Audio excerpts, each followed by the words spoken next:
Good evening, ladies and gentlemen, and welcome to our 9th episode of Tales of Tamriel. We are so happy that you decided to join us again for another awesome episode as we prepare for the launch of the Elder Scrolls Online. Alright, let me go ahead and I'm going to introduce everyone that's here with me. As always, I am your host, Aggelos. As my wife Thais would say, that I love to talk so much that I'm the only person she knows who could max out his speechcraft and then legendaries it just so that I can do it again. Indeed. Sadly, Thais will not be joining us this evening as she is out on assignment from the Dark Brotherhood and is unreachable. Hopefully it isn't anyone I know she's after. Or me. That would really suck.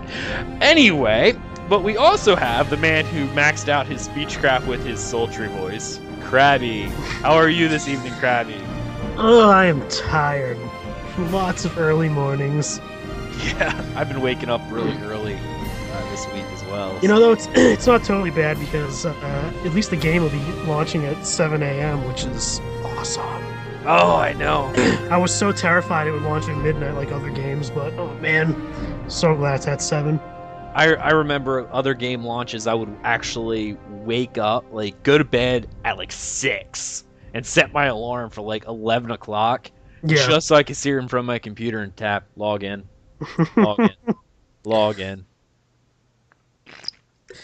Well, so Crabby and I are going to hold down the fort this week. Thais will be back next week as we prepare for our 10th episode going into the double digits. And I'm going to mention that at the end of the show as well, but I do believe, Crab, you were still on par for the live stream, right, for next episode? Yes, I just have to I have to give it a couple of test goes and fine tune some tweaks with the software I'm using. But yeah, no, it should be fine. We'll, live stream me playing the game while doing an episode. Excellent. I shouldn't be too distracted. Maybe I'll be crafting when we do it. Yeah, just sit there and craft. Yeah. We're using your Twitch, correct? I thought we were going to use the Tales of Tamriel. Oh, yeah. Twitch. Yep, we can do that. So yeah. we have the Tales of Tamriel podcast. So it's twitch.tv.talesoftamriel podcast. Actually, I think I'm going to check that. It's twitch.tv/Tales of Tamriel. Yes, we have that. Good. I've logged into it most of the time just to comment on other people's streams since our connection is not good enough to stream yet, but we're getting better lines here in the next couple months, so that may change. So I made it preemptively. But good thing we got Crabby now, so he can work on that. All right, so I'll announce it again at the end of the show, and we'll go over that briefly during our community spotlight. But for now, let's go ahead and move on to the news. We had Tamriel Chronicle issue number 50. A lot of good websites, and oh my goodness, it looks like the podcast list is growing, and the vodcast list is huge. It is. I remember when it first came out, the list was tiny. There was like Elder Scrolls Off the Record. There might have been, I don't even think TSOcast was going at the time, maybe. But it was like one podcast, and that was it. Maybe it might have been Elder Scrolls Off the Record and like Shoddycast and Tamriel Foundry. Well, actually, no, they didn't even have a... They didn't. Well, Tamriel Foundry had like 2, didn't they? Like originally they had I don't remember. They had an After Dark one earlier on. It was a vodcast between Sparrowhawk or something like that. They've went through a couple renditions of a kind of podcast up until I think their current one, which is between 2 of their streamers. So, but I think there's like 3 or 4 renditions before they're currently at what they are right now. But yeah, so if you guys have any interest in what the community is doing, I love the Tamriel Chronicle because of what the main website does to kind of show what the community is doing, and it's a very large community, so it's really nice to see all these new things popping up every week, all the time. Oh yeah, helps me keep track of all the new stuff that's coming through. All right, next up is creating ESO, the crafting facts article. I don't think there was a lot new on this one, but it was just it was a new creating ESO article that was posted on the main website. I'm gonna kind of glance over this one because we went over the crafting AMA 2 weeks ago, and I think it was more fleshed out than what this thing was. This was just kind of a official rehash from all the AMAs in their creating ESO series. So it's an interesting read, and I like the fan art they add into it. So that's always a cool thing. All right. I'm actually really sad that Thais is not here for this one. I'm going to have to ask her next week on it because this is the final, apparently. I actually thought they were just going to keep doing these forever, but apparently this is the final developer question of the week, number 63. And this is actually brought to us from the game director, I think it's Matt Fyra, right? I do believe yes. So. So he gave us our final question of the week, and the question was, the Elder Scrolls Online beta is over. What was your favorite moment in the Elder Scrolls Online beta? I'm going to let you go ahead. Human centipedes. Skip. I can't tell you how many times I've seen naked people doing the push-up emote in front of, like, back to back. It was hilarious. It's just like a train of naked people doing the human centipede thing. It was so funny. That was probably one of my favorite things ever, seeing in the beta. That is absolutely mortifying. I'm terrified of that ever happening to me. Well, my favorite time in the beta, well, I'm trying to think here. Other than the very first beta where I finally got to see for myself what the game was about, I really think a lot of it was actually just playing with my wife Thais and doing that one quest that was my favorite quest, the treasure hunt. Mm-hmm. The two of us running around, and when we found her wedding spot that she wants us to have an in-game wedding at, that may change because all I'm gonna say is we've only got to experience really the first like 2 zones. I'm sure there's gonna be some interesting areas. That one was just a really pretty area, but that just running around with her was definitely my favorite part of the beta. Being able to play together, to work together, and to experience one of my favorite game worlds ever together was fantastic. I loved it. Because when we first got her into Skyrim, because she had done the other ones, but only slightly. We were playing together in the fact that we both booted up and we both tried to do the same quest. You know, we were like, hey, let's work on this one right now. We both go off, but we were still separate, and we had different adventures even when trying to do the exact same thing. It is really fun, and I love starting new games with her. So this is something I'm really excited for. So yeah, that was my favorite part, and I would hope she would say something similar to that, but it was probably more along the lines of watching me die was her favorite part. Oh, you know what I saw that was really funny on one of the YouTube videos from the beta was, did you see that video of the dog in a pen in a Khajiit lady outside of it? No. She's like, gaze into the fury of this creature's eyes. And it's like a puppy, like just sitting there, like going, like what's going on? And she's like talking crap about this dog, and she's like, it's so scary. It was hilarious. Khajiit don't like dogs. Yeah, it was wicked funny. Hilarious. Awesome. I cannot wait for this game to come out. It's gonna be great. All right. I know. Yeah, that's right. We're actually officially past 7 days, six days, and what would this be?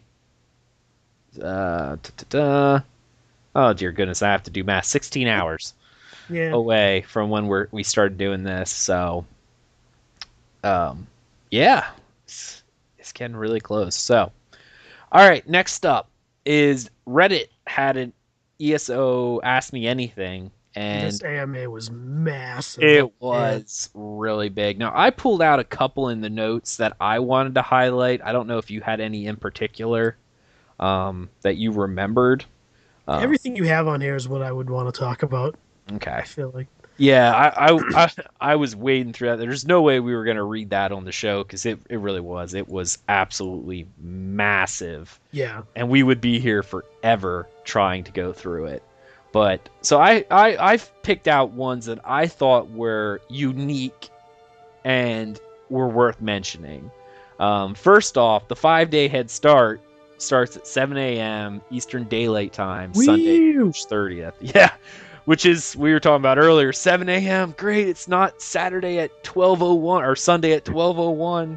Given how they open up the beta servers 2 hours ahead of time, I'm probably gonna wake up at 5 just for that reason. Oh yeah. So I'm probably gonna wake up even earlier than that. I'll go to bed at like 8 and I'll wake up at like 3 in the morning.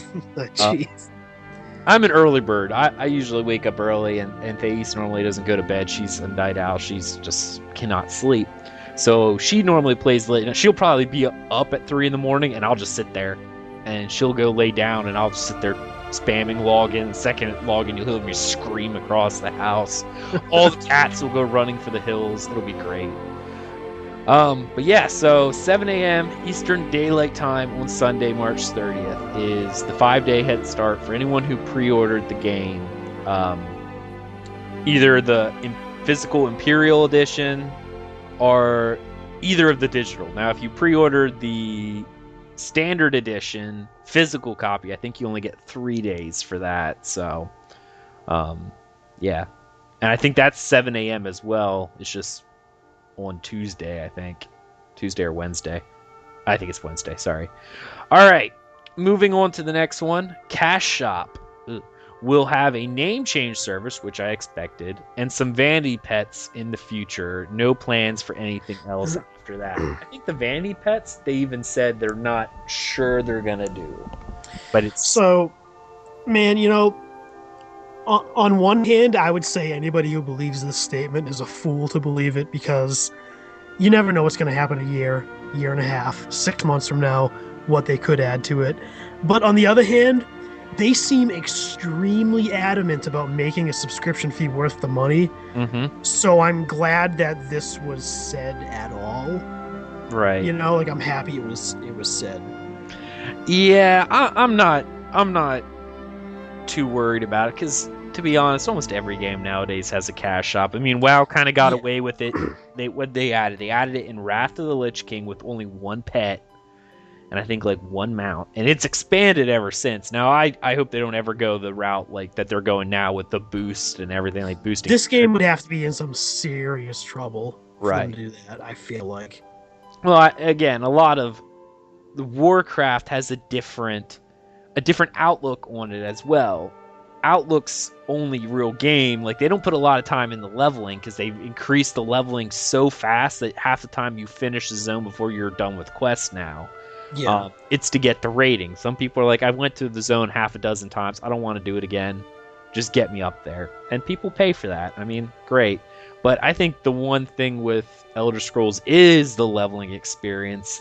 They're not going to want people to skip through that, because that's honestly, that's some of their, you know, if you really want to think about it, the time stuff they spent the most on, the voice acting and all that stuff, that you wouldn't want people just to bypass it. Is now the parent company, ZeniMax Media, Mm-hmm. are they a publicly traded company? I actually don't think so. Okay, so I was gonna say I think they're a French company anyway. Oh. So I don't think I was gonna say if they were a publicly traded company, then, you know, you would get subscription numbers from this, but it's gonna be like a Rift situation where you're just never gonna know the exact subscription numbers.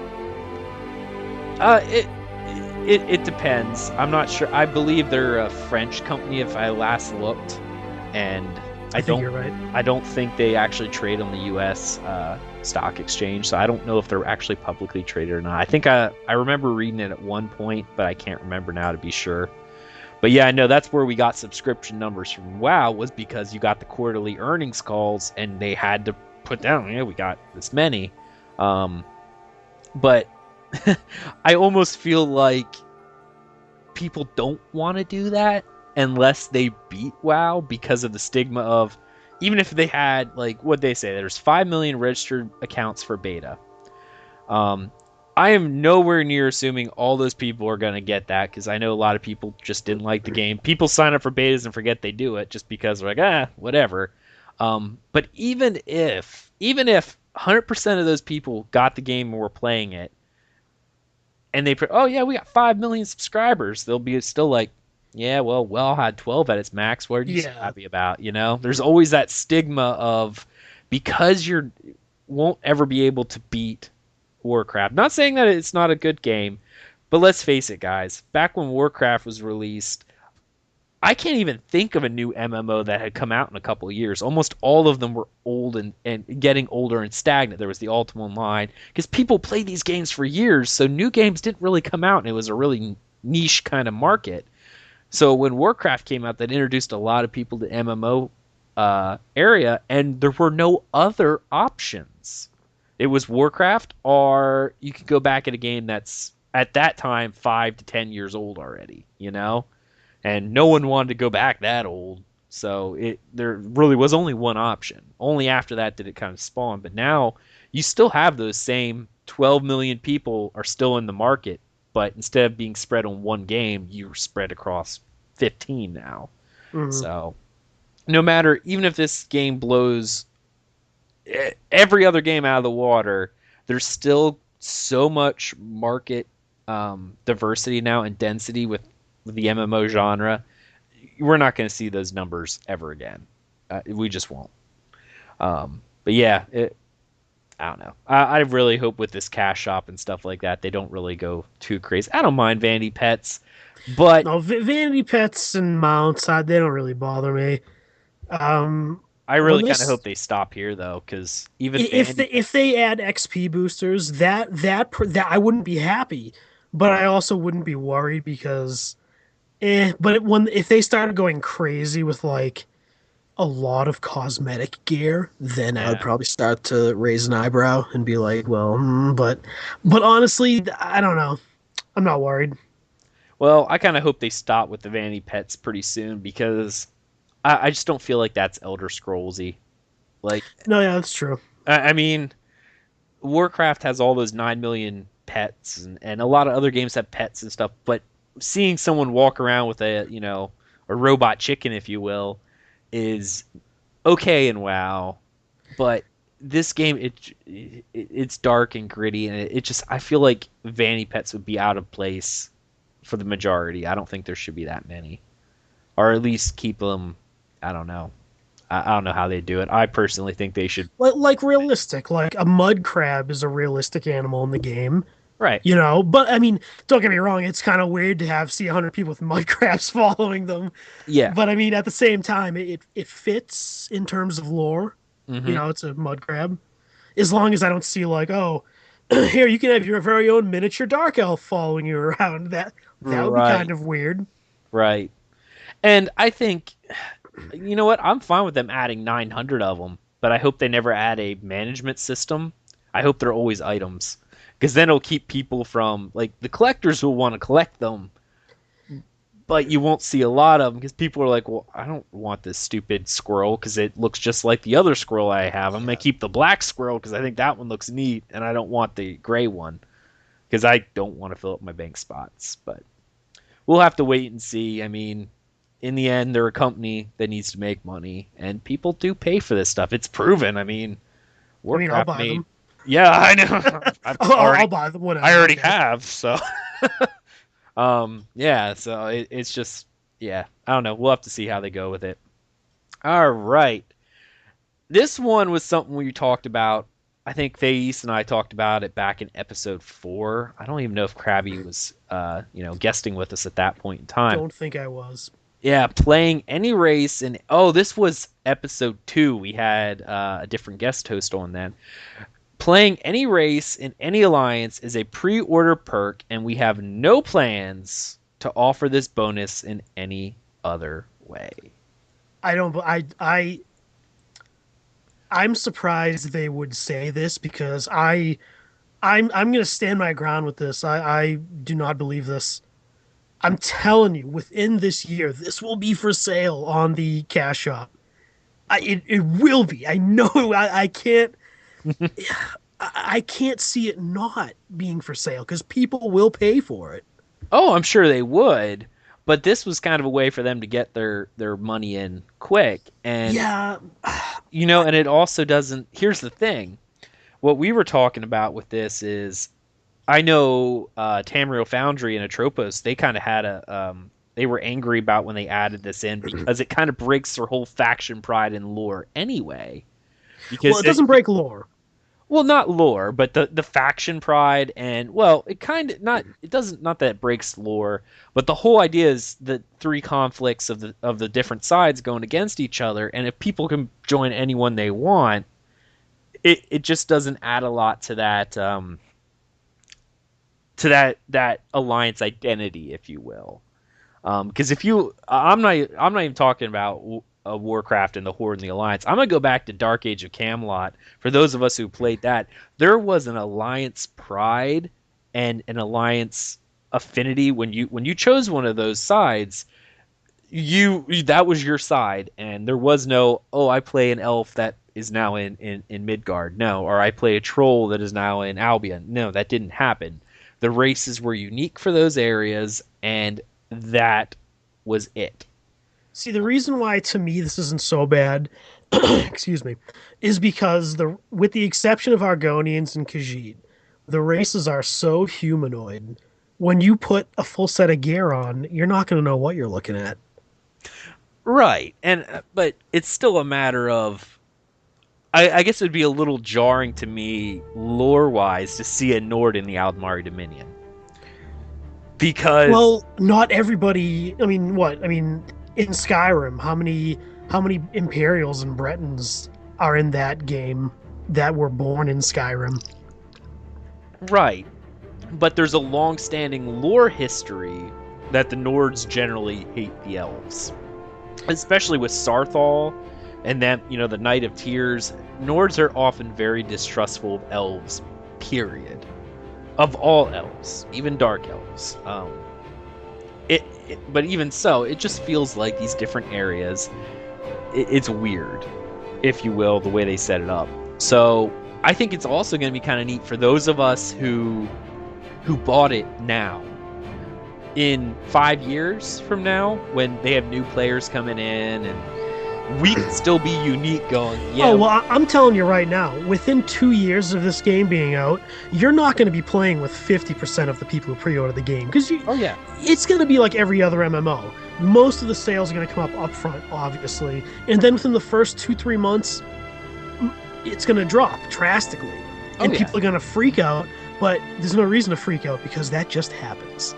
It happens in MMOs whenever they come out. It does.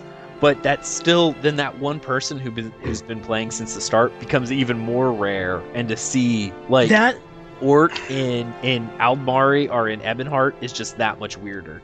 This is going to be this is gonna be for sale at a future date. I know it is. It is.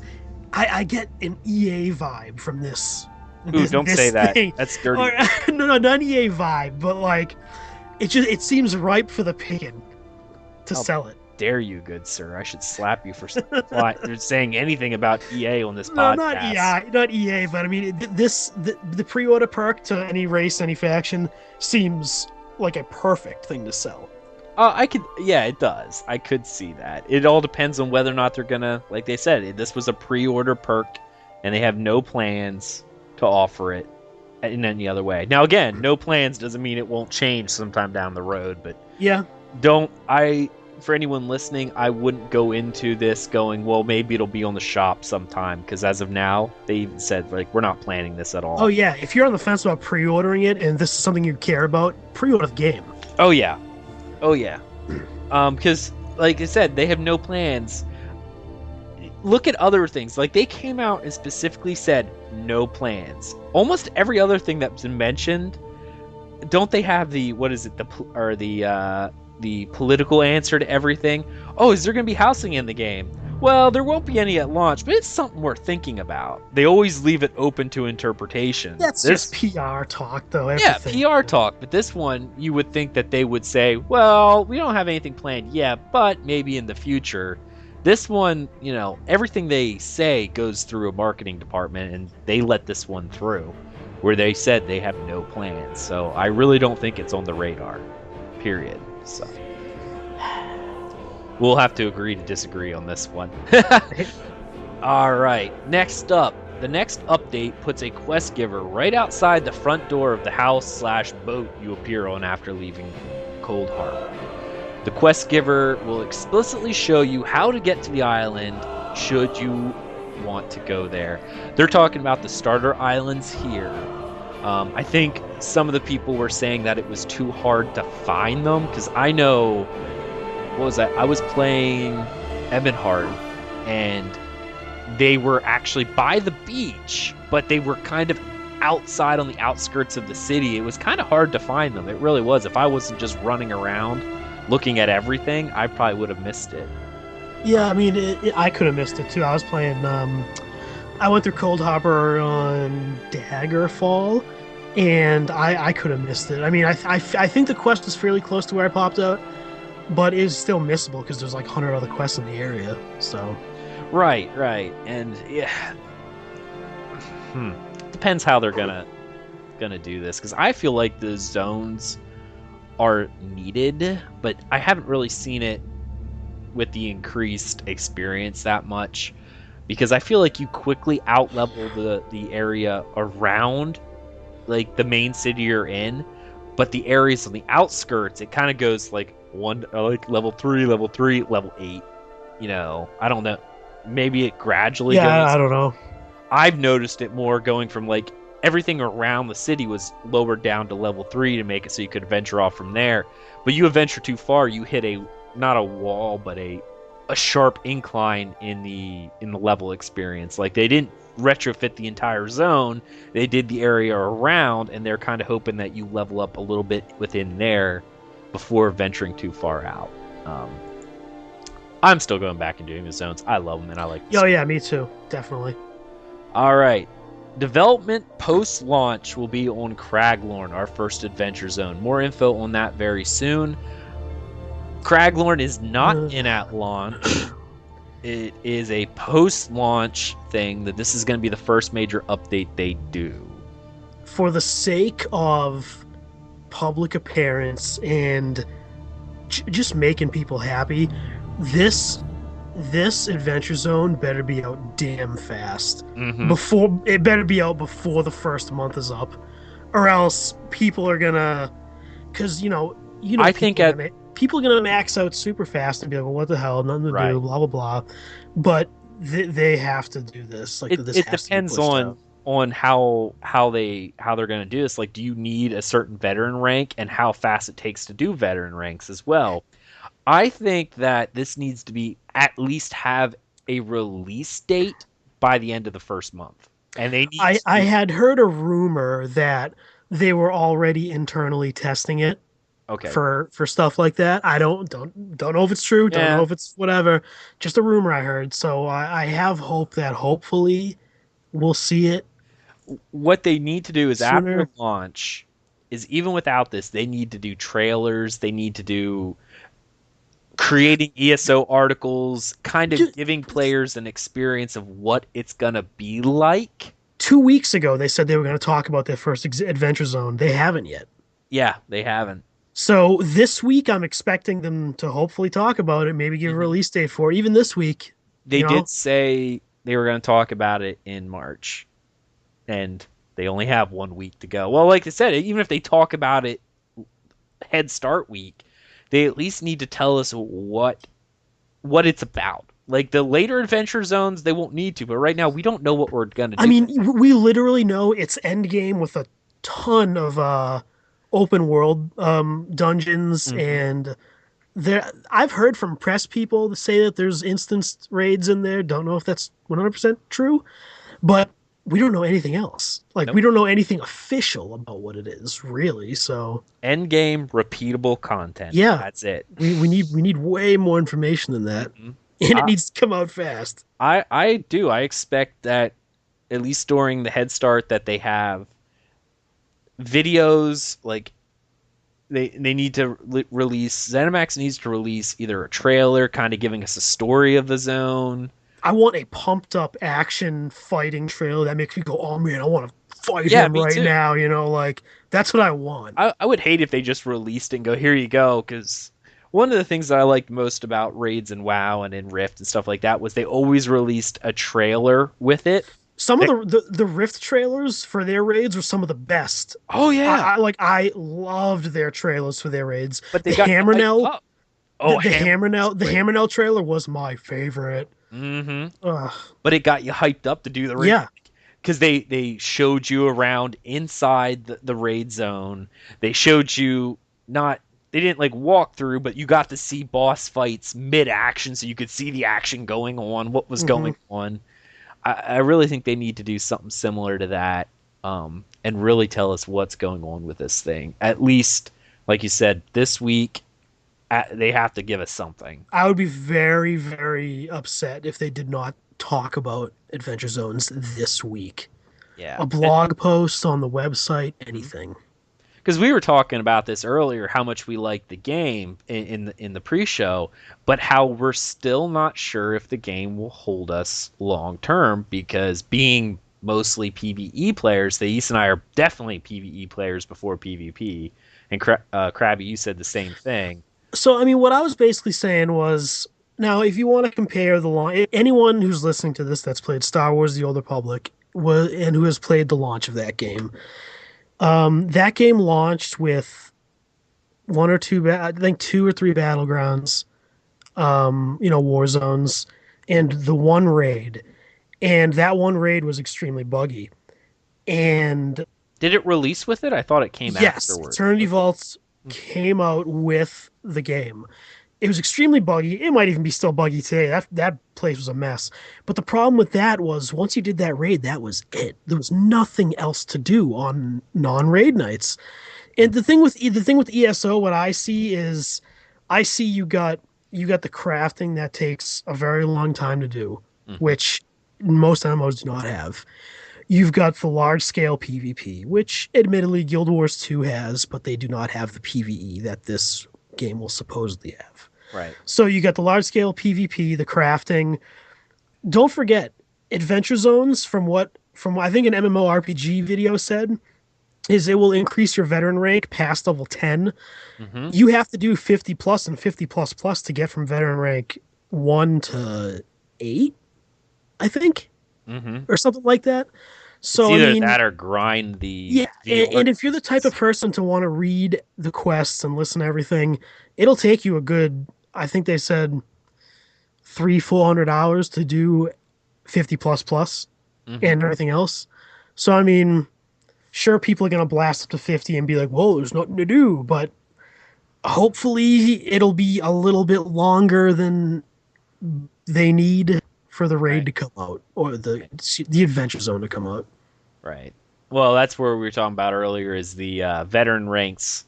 They need to adjust or work on them so that they it's a long term goal that it takes people a while to get up to certain ranks in order to see this stuff. Yeah. But yet again, all speculation, and we'll have to look at this. Next up, they are looking into the Templar and their magicka regeneration after changes to restoring spirit. I know nothing about this, so I have no Oh. idea. All right, for those who do you know about the restoring spirit nerf? If not, I've heard people complain about it. That's about it. I don't know exactly what it is though. essentially what restoring spirit was a passive that was a form of magicka regeneration for Templars that restored 4%, I think it was, of the Templar's base or max magicka. Anytime they used a spell or anything, anytime they used an applicable spell or used a applicable stamina weapon. That's how Templars would regenerate their magicka. It was changed to do a 4% reduction in spell cost.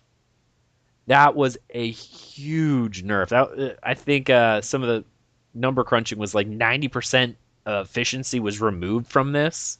Oh man. And it was causing a lot of problems with the Templars in the 50 plus and 50 plus plus areas, because a lot of the way the Templars work and how I like to play is the self-sustaining through healing. They don't have a lot of tanking or CC abilities. They do through weapon lines and stuff like that, but innately they don't have a lot compared to what other classes do, who still have magicka regeneration through like Dark Exchange for Sorcerer, and there are a few other ones I can't remember what they are for the other classes.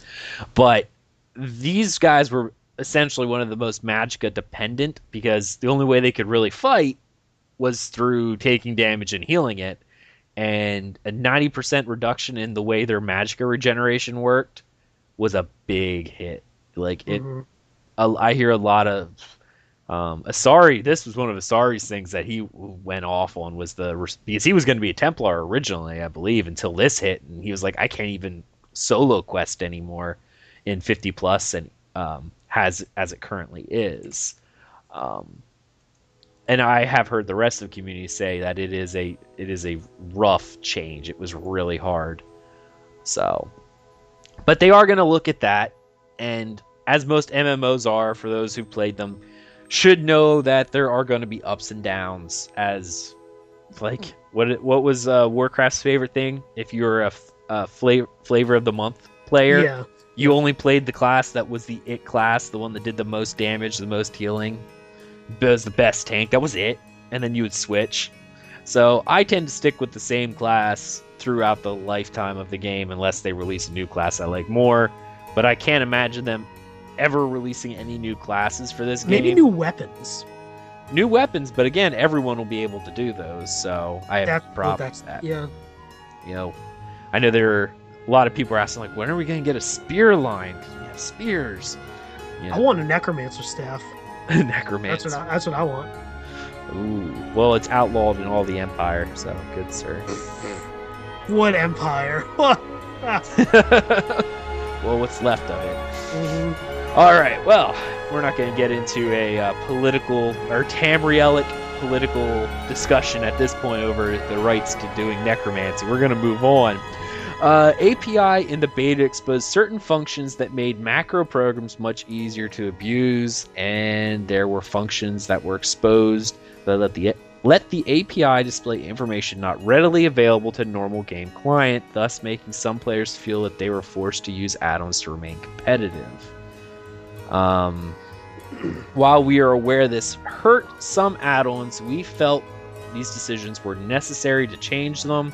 We certainly tried to keep the things which would still allow for damage numbers to be seen and what was happening to their characters to be seen. As we get deeper into launch, we can always reevaluate what is available and what isn't. They should have made these changes about 3 months ago. Yeah. Yeah, it wouldn't. It probably would have went over a little better if they made them sooner rather than right before. I mean, this is, for me, this is weird because I agree with them. I agree that if it's not available in the game client, you shouldn't be able to access it. At the same time, maybe it should be available, but then again, that might not fit with their vision of the game. So it's very weird. Right. Personally, with the changes I've seen, and I've seen the updated Tamriel Foundry on a couple of streams, that Foundry Tactical Combat, and the only thing, I mean, you can see your incoming damage, you just don't know what it is, you just know that you took damage. Right. The only thing I don't like about this is I really wish I had my own buff timers for like sub 30-second things. Right, because that's the only thing I want. If I put something on me that lasts for 5 seconds, let me see the 5 seconds. You know, that's all I care about. Let me have a little icon that I can throw in the corner so I can see it. Yeah, like I do want to mention something you didn't put on here though. Is that I believe Matt Fire wrote these replies, and he specifically called out Atropos from the Tamriel Foundry. He said we're aware that Atropos has been a great help, you know, with developing the add-ons and stuff like that, and it wasn't anything against him or his add-on, you know, just like it was good that he mentioned him because, you know, it was Atropos' add-on that did a lot of this. That is one of the reasons that add-on is probably the primary reason why they did this. Probably. You know? I mean, they were probably going to do it anyway, but it's good they called him out specifically because I mean, he has every right to be upset and angry because he worked really hard on that add-on. Right. But he from what I've heard of his streams, he seems to be more calm about what's going on. He's bummed, but right. What are you gonna do? And it may change in the future what's going to happen. So, I mean, but I really wish they would have made these changes back when the API was in closed beta. Once they made when the NDA was up.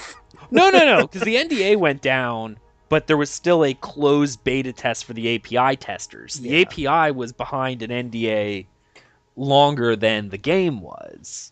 And then they dropped the NDA that anyone could get the API, and that's when sites like ESO UI and stuff really started taking off with all these add-ons. But then they removed it right before that. I feel like they should have done these changes. Like, they should have known what they were doing before they dropped the NDA. You know what I mean? Mm-hmm.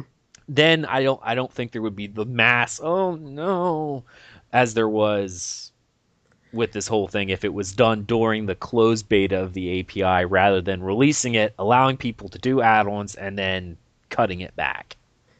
Yeah. I mean, WoW had to do this originally too. They released API, and it was too versatile, and they had to cut it back later.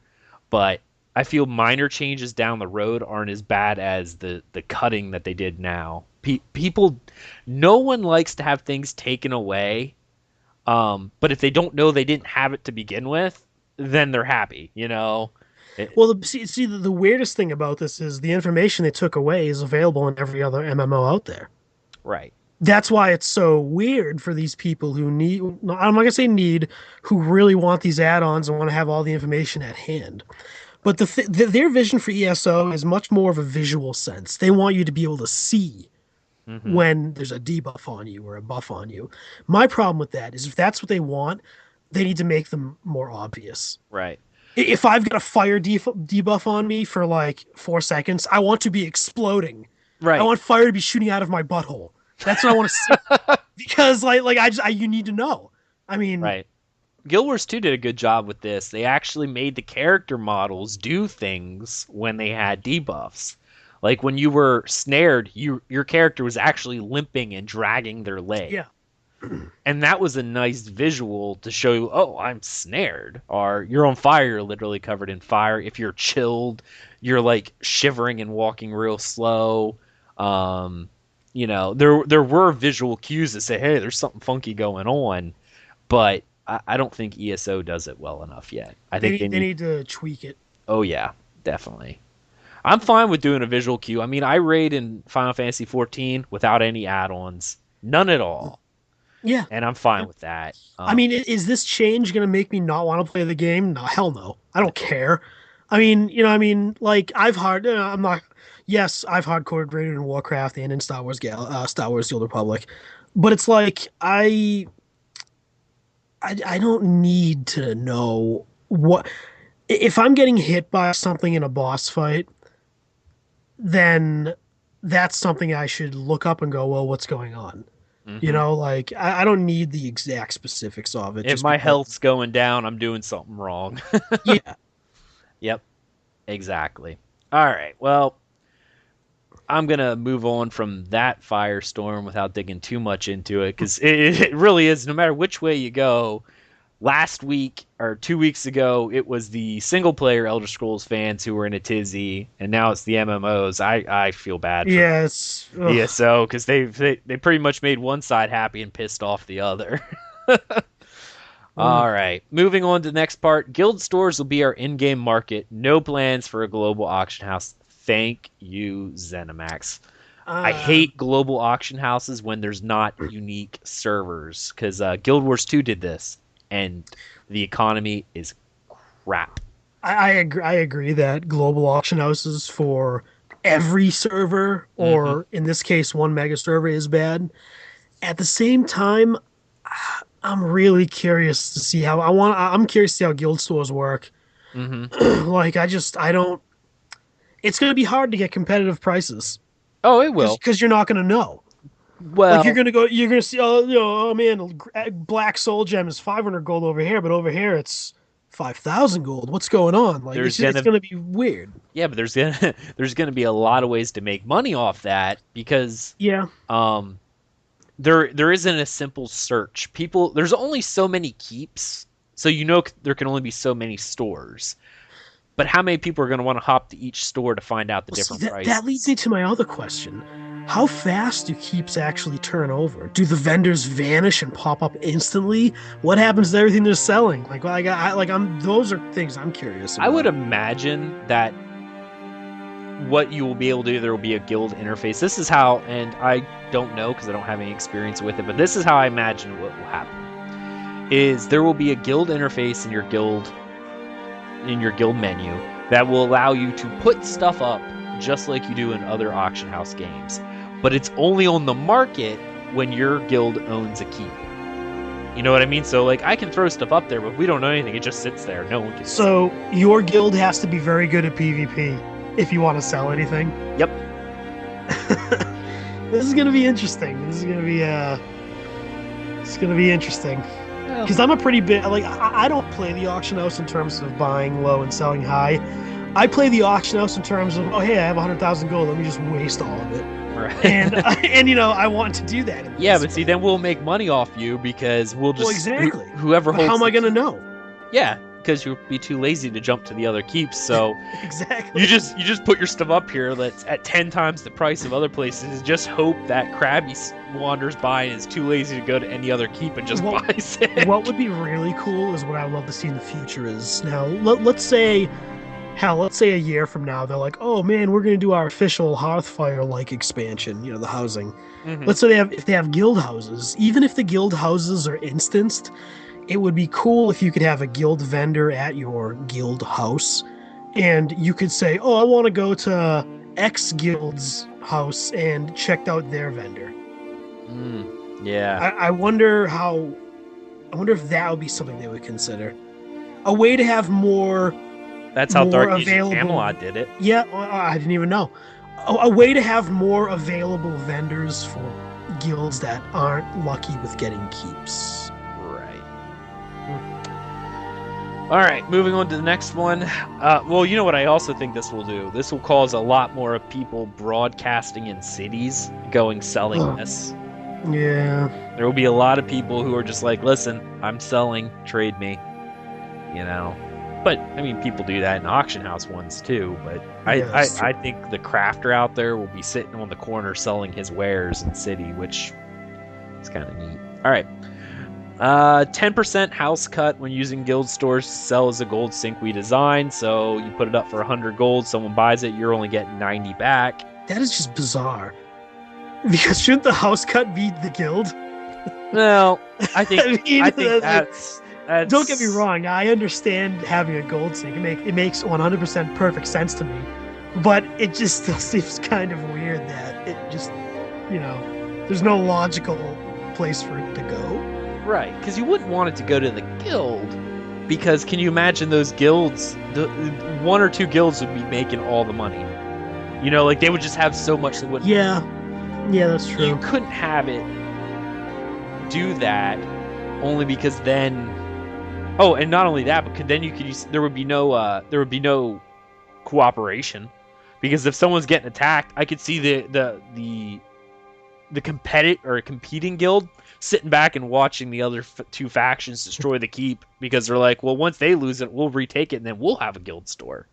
That doesn't create a problem with this. That doesn't create a sense of wanting to help, because you're sitting there like you can see whole armies just sitting up on the hill watching the keep go up in flames, because they're like, well, we want our guild store there, so we'll just retake it when it's done. You know, we're not going to help out. We'll let them have it. Tactics. Indeed. All right, and they're working on fixing Guild Bank to make items stack properly and more easily searchable. I think that also applies to the way the filter system works with guild stores. I hear that's a mess, from what I hear. Moving on, maximum guild size is 500. You can be a member of up to 5 different guilds. Oh. Yeah. I'm honestly, other than like the different guilds out there, like I know the Elder Scrolls Off the Record guild will probably be close to that. Or maybe Well, even over. they're gonna have multiple guilds because they They have a are. lot of interest. I mean, I've never been comfortable with joining more than one guild because to me, a guild always felt like a loyal place you should Hmm. put your time into. But then again, the way that the auction house system works, I can understand, and it would be very useful to be in more than one guild. Right. And like I was telling you earlier, I'm gonna make a guild for Thais and I that's our social guild where we have our friends. Only our friends get into it, and that's Hmm. it. Because it's just gonna be like a friendly chat channel for all of our real life friends and friends from other games. We'll probably have a main PvE guild and a main PvP guild, but the other two or three will more than likely just be other large PvP guilds so that we have more options to sell on guild auction houses. Yeah. But to be honest, that's the only point I see. The big guilds for PvP are about it because I don't know about you. I've been part of several large guilds and they form niche kind of groups like little cliques. You don't know all 500 people. You know your raid team or your dungeon run group, and those are the people you look for. I know in Guild Wars 2, I was part of a guild that had 400. They had a 500 person cap. It was like 494 when I joined, and I knew like one other person in there that I actually did stuff with. I Yeah. just happened to be in there for when they said, "Hey, we're going out into World versus World." So, and I'm like, "Oh, all right, great." Um, that was the only purpose of being in that guild was for that particular reason. Um, like I said, I'll likely form my own guild. We'll have my own PvE group that we all meet up and do our thing. All other guilds will only be for benefits. Um, all right. Any other things from the Reddit ESO AMA? No, that's everything important to me. All right, we're gonna move on. The next article or the next thing we had, which I encourage everyone to go out and look at, The Guardian. It's a web news website and technology actually has a new gallery up where Elder Scrolls Online provided them with some exclusive concept art, and it is pretty awesome. I like the concept art of the different Daedra, like they did the Daedric Titan, they showed all that. That was really neat. So if you're Mhm. interested in the concept art of Elder Scrolls Online, I would definitely go check that out. The last bit of news we had was for any of you guys out there who have slow connections like myself. Don't worry, Thace. When you listen to this, I already patched yours. But there is like a 4 to 5 gig patch out on the launcher now, so I recommend everyone goes out, patches it, and from time to time checking your patcher to make sure nothing else came up before launch. Because this is probably the big one right before launch. There may be a few smaller ones, but get it done now. You don't want to wait until Sunday at 6 a.m. going, all right, we're getting ready to play. Click, log in, and it's downloading, 7 gigs. I have such terrible OCD that I'm so I love to have everything updated, everything nice and fresh on my computer. That's how I am. Mm-hmm. And I'm looking through the ZeniMax. I went to, the program files folder. I click on the ZeniMax and I look at it, it says Elder Scrolls Online Beta. That was the name of the folder. And in the link on my desktop was said Elder Scrolls Online Beta. And I was like, oh man, why does it say beta? I was like, it shouldn't be beta because the beta's over. So I re-downloaded the entire game. I deleted it, re-downloaded it, and it actually changed to Elder Scrolls Online, and the link said Elder Scrolls Online, and I was like, all right, sweet, this is what I wanted. Wow. Yeah, Well, yeah. now we know what that was about. All right, moving on to the next section. That's going to be our Elder Scrolls discussion topic, and this week, it's gonna be a pretty quick one here. But we wanted to go since this is the week before launch. We wanted to go over our pre-launch predictions, how we think the opening week and everything's going to go, and what we would like to see implemented into the game within the first year of play. Can't log, So can't log in, can't log in, can't log in. Can't log in. Click. Login server's full. Darn it. Try again. Can't log in. God, oh man, did you play Final Fantasy 14: The Realm Reborn at launch? I did. I Nightmare, did. It was nightmare. well. See, I know a lot of their problem was all right, the MMO community is not very forgiving, which obviously we can tell from the flame wars that go on with the game in between just like little news stuff, and the game's not even out yet. Final Fantasy 1.0 failed hard. Like I played in 1.0, it was unplayable. It was terrible. The design was bad. The game was literally not fun. I praise the people who kept playing. But it was that bad. The game literally failed. They were going to close it down, but I know they decided we're gonna try to bring it back from the ashes. So to have a relaunch, if you will, and they weren't expecting that many people because a lot of people got burned in the 1.0 release. They didn't expect a lot of people to come back, but they actually exceeded their expectations. That was their problem. They were planning for 15% of the original player base to come back and got like 300% of the player base to come back. No, that's amazing to me. You expect 15% of your player base to come back, given it probably wasn't a big player base to begin with. If they only needed 15% to come back to retain a subscription model for a game they just remade, you know, I mean, certain games won't lose subscription models. Yeah. Dark Age Camelot certain games just aren't that expensive to make, I guess. Dark Age Camelot still has one. They have less than 100K players, but they still have $15 a month because, you know, Ultima Online has 10,000 players. They still have a subscription fee. Yeah, exactly. Final Fantasy 11, same way, still has a subscription free. No free to play there. All right. Yeah, I to anyone who goes on and says there's not going to be some sort of login problems, I work in a network environment. I work with a Citrix infrastructure, which is essentially exactly what we're digging with now. It's a server side that you log into a Citrix access gateway, and that funnels you into where all your applications are.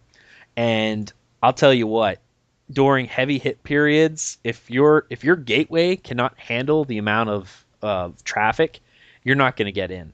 Even if there's plenty of server space and seats out there and plenty of VDIs, virtual desktop interfaces for people, if that's what we're using, if you can't get by the gatekeeper, you're not going to get into the game. And those login servers get hit hard. I mean, there's those freaks like us who are sitting there at 5 a.m. clicking login just to hope they open the gates. Like, literally, for the first week, expect to not be able to log in instantly. Expect to get disconnected. Expect lag. These things are gonna happen. If they don't happen, then something is wrong. You also got to remember, the very first time you're coming in, so is everyone else. Those entrance you're logging zones, with however other million other people trying to log in. I actually plan for, like, the first couple days, like, to just go around crafting, at least the first day, make my character and gather.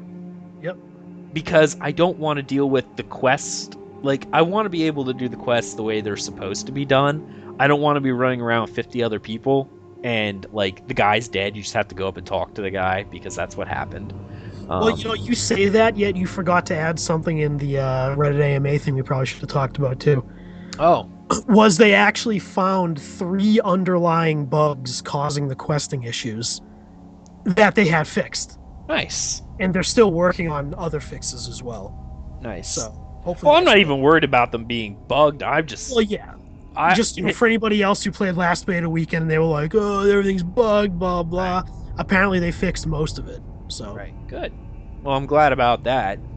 Just to me, it's not as epic to go up and like that one where you had to slay the abominations in the graveyard when there's 50 other people there. I mean, it's an MMO. It's going to happen up until the herds start spreading out. Everyone's funneled into that first zone. It's going to be pretty tight. But yeah. Well, hopefully their phasing for the zones will be more strict. Yeah. Like, hopefully you'll only see, like, 50 people on Stros Mackay, not 200. I would hope so. But, I mean, who knows? You know, we'll never know. Right. So yeah, my launch day predictions really are, I don't think they're going to have any server problems such as the servers going down, like, completely for hours. I mean, you never know. You never know. I wouldn't say it wouldn't happen, but That's who why it's knows? just a prediction. I could be wrong. Yeah. I'm just gonna assume there's not gonna be any This will server make crashes. I will be thrilled if in day one next Sunday, if I can create my character and get out of Cold Harbor and get on to whatever starting island I choose. I will be thrilled if I get that far on the first day. It's gonna be Devin's watch. Yeah. Calling it. I don't know what I'm going to do yet. Evan Hart pack. I don't know. My blood for pack. I love I love that song so much. Yeah, subliminal messaging here. Blood for the pack. I'm just after the end of everything I do, I'm just gonna blood for the pack, just to get you to come over that way. Anyway, Hey, you're inviting a vampire over there to bite you when you're not looking. Not my blood for you. My blood for the pack, not my blood for you. Well, I'm gonna turn you. I'm gonna give you an unnecessary amount of fire damage taken, with no benefits at all. I'm gonna burn myself with my own Templar spells. Yeah, but I'm with you. I'm realistic. If I can make my character, and I can get through that's good. But like I said, some other servers have been down for hours, like Final Fantasy Realm Reborn. The servers crashed, and it took them like 4 or 5 hours to bring it back up. I remember sitting here going, "Oh, it's the second day it came out, waiting like 3 hours. Great." I mean, anybody who's listening to this podcast who is new to the MMO genre, don't know how many there you are out there, but be prepared to not have a great experience the first couple of days. It'll most likely be a lot of retrying to log in, get it going. But if you give it, give it the couple of days it needs to smooth out, or week even, it'll be fine. I know, and it's rough for us saying for the head start, because I'm like, that's all of head start. But, I mean, it is. It's a lot of stress on the servers. Everyone's trying to get in to get their names, their guild names. Everyone's just trying to get in and do that. And then people resume a normal play schedule, and it goes a little better. But yeah, no servers going down. I do expect there to be access gateway problems. I do expect the logging. What do you mean, like the actual trying to log in process? Yeah. Servers will be up. Like once you're in, you'll be good. But I'm gonna. No, I don't know anything about networking or whatever crazy nonsense that is. But I remember them saying something about if they need to, they can open up additional nodes for the first week. Right. They're talking about the servers. They're the failover servers, but that still requires them to be able to get through the gateway. Like I was telling you before, once you were in the game, like even Final Fantasy, when the game came up, when you were in, you were okay, but you couldn't ever get in because the gateway was crushed. Yeah. The login server, that which actually grants you access to your character screen, was crushed. I think that's gonna happen. You're probably Final Fantasy's problem was their login queue was extremely messed up. Oh yeah. Now when I played Rift when that first launched, and their login queue worked fine. I actually think Rift was one of the smoothest launches I've ever seen. Their launch was extremely smooth. They sold 1 million copies of that game first month, I think, which is for an MMO, that random IP new game when Warcraft was in Cataclysm. Yeah, that was. I mean, it was Rift was doing pretty good. Oh yeah. I don't know if all right. So anybody who's now 2 nights ago, last night, Friday or Saturday, whatever night it was, ESO opened up the game for like 2 or 3 hours for people to log in and mess with the overflow servers.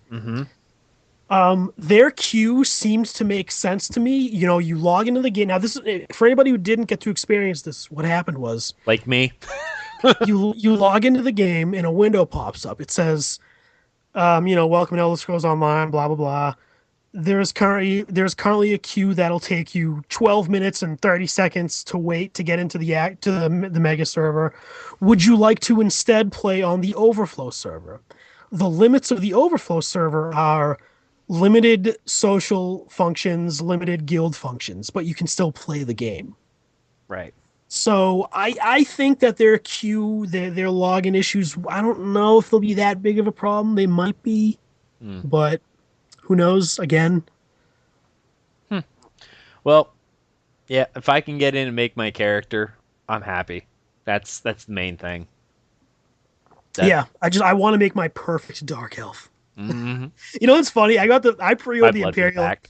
I pre-ordered the Imperial edition. I'm not even gonna play an Imperial, and I'm probably gonna play on Evan Pact as a dark elf. So why the hell did I pre-order the Imperial Yeah, I edition? pre-ordered. Now I'm gonna be ignored on Yeah, Heart Pack, so I'm not even taking advantage of the different pack or the actually, no, different that is a total alliance. lie because I love the Imperial armor. It looks awesome. Oh, well, I'm gonna use the And to be able Imperial to, yeah, to be able to armor. turn that armor on, but yeah, you get that from pre-ordering the Imperial edition. Well, you could learn it later. Well, but the thing is, right now, if you log in, you right click on a piece of armor, you click Right. convert to Imperial, Yeah, which you is awesome. you don't ever get that functionality. That functionality is solely the Imperial edition. But Yeah. if you're a crafter, you can still learn the Imperial style and then craft armor in Imperial. But Hmm. only the people who order the Imperial edition can literally find any piece of gear and go switch. It's like a transmog kind of system or a vanity system, glamour system, whatever you want to call it. All right. I think those are going to be our predictions for now, unless you have another one. We're going to move on to the next part. What do you expect and hope to see implemented into the game within the first year? I'll let you go first. Okay, so let's assume now. I'm not even gonna bring up adventure zones because let's just assume that adventure zones are part of the game, hmm I'm which assuming they they're going should to come be. out every. There should be a new Which adventure. reminds me, adventure zones really need to come out in the first 30 days of this game coming out. But anyway, I had heard mention of them wanting to come out with a patch with like a justice theme to it. hmm And this is something I would love to see. I mean, you think justice and Elder Scrolls, you think Dark Brotherhood, Thieves Guild, a criminal system. Now, the guilds sound awesome. You know, I mean, it's going to be awesome to actually have all four guilds in the game. Um, I'm so very curious to see now because it was themed the justice patch update, whatever.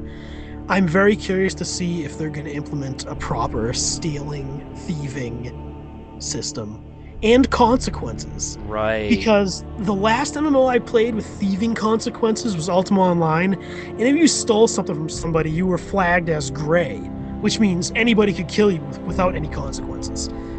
That's probably not going to happen in this. If it did, I would be shocked and thrilled.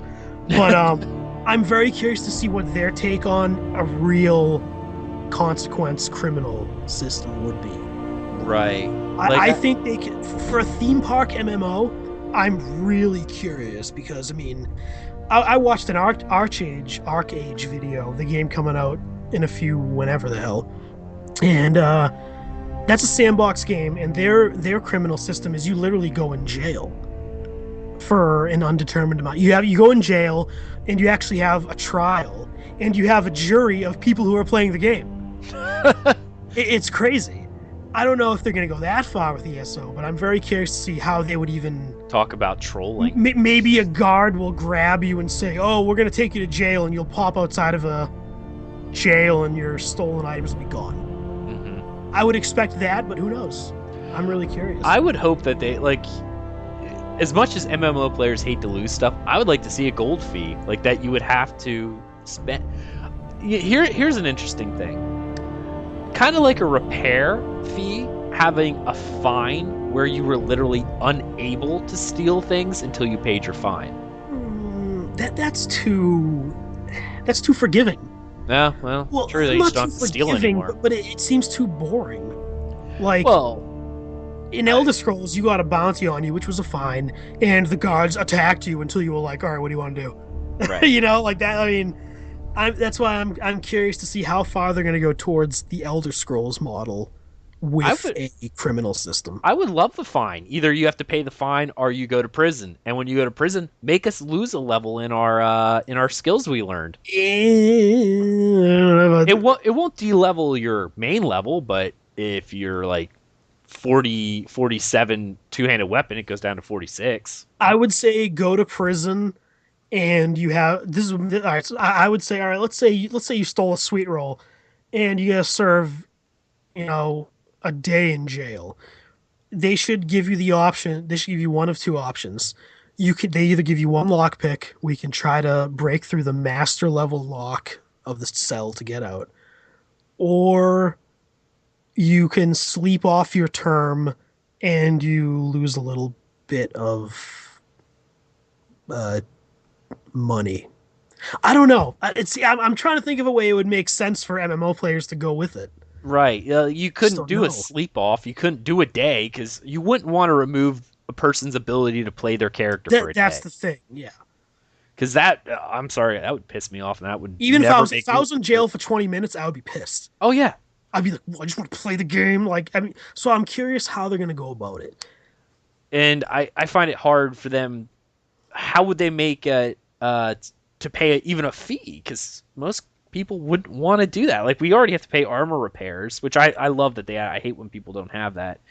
Because it's a gold sink, but like, would people even do the Thieves Guild if you got caught and had to pay a fee? Like, what do you do if you don't have the Well, money? the other effect of being in the Thieves Guild is you generally, I mean, in other Elder Scrolls games, you generally make a whole lot more money. Yeah, like I think that should be. I think that Thieves Guild would be an amazing area for repeatable daily quests to go out and steal stuff and earn money.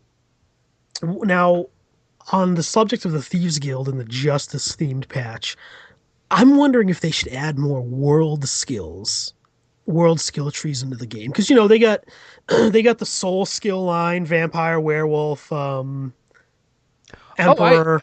I I'm totally think they wondering if should. they'll actually put in like a thief skill tree where maybe you get a lock picking one every point in lock. Maybe when you learn lock picking better, you'll a passive.